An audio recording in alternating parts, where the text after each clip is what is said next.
Noodles রান্না করে তো অনেকবার খেয়েছেন, তাই আজকে নিয়ে এসেছি নুডলসের নিউ একটা রেসিপি। এটা বানানো যেমন সহজ, খেতেও অনেক বেশি মজা। আসসালামু আলাইকুম everyone, it's me Ritwika and welcome to my another video.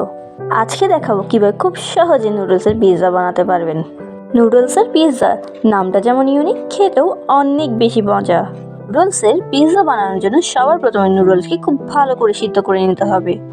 এরপর একটি মিক্সিং বোলে পেঁয়াজের কুচি, মরিচের কুচি, ধনিয়া পাতা কুচি দিয়ে দিব একটি বড় সাইজের ডিম।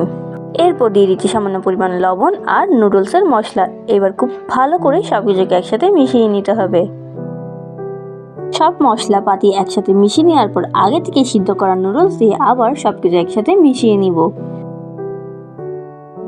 এবার একটি প্যানের মধ্যে তেল গরম করে নিচ্ছি। তেল গরম হয়ে গেলে আগে থেকে রেডি করে রাখা নুডলসের ব্যাটারটা দিয়ে চামচের সাহায্যে স্প্রেড করে পিৎজা শেপ করে নিব। এরপর ঢাকনা দিয়ে এটাকে 5 মিনিটের জন্য রেখে দিব, যাতে এক পাশ খুব ভালো করে ভাজা হয়ে যায়।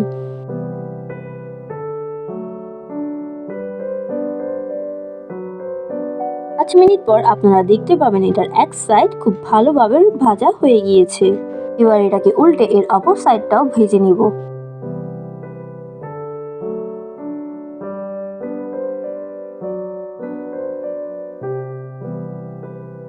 আমাদের পিৎজা রেডি। এবার এটাকে একটি সার্ভিং ডিশের মধ্যে ট্রান্সফার করে নিব।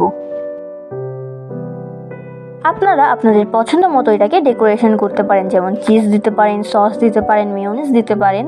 কিন্তু টমেটো সস দিয়ে খেতে এটা অনেক বেশি মজা লাগে। বাচ্চাদের যদি এত মজার একটি নাস্তা বানিয়ে দেন, তারা অনেক বেশি পছন্দ করবে। আর নুডলসের পিৎজা বানানো কতটা সহজ তা তো দেখতেই পেলেন। আপনাদের যদি আজকের এই রেসিপিটি ভালো লেগে থাকে তাহলে একবার হলেও বাসায় ট্রাই করবেন। আর আমার চ্যানেলকে কিন্তু সাবস্ক্রাইব করতে ভুলবেন না। Thank you so much for watching this video. Allah হাফেজ।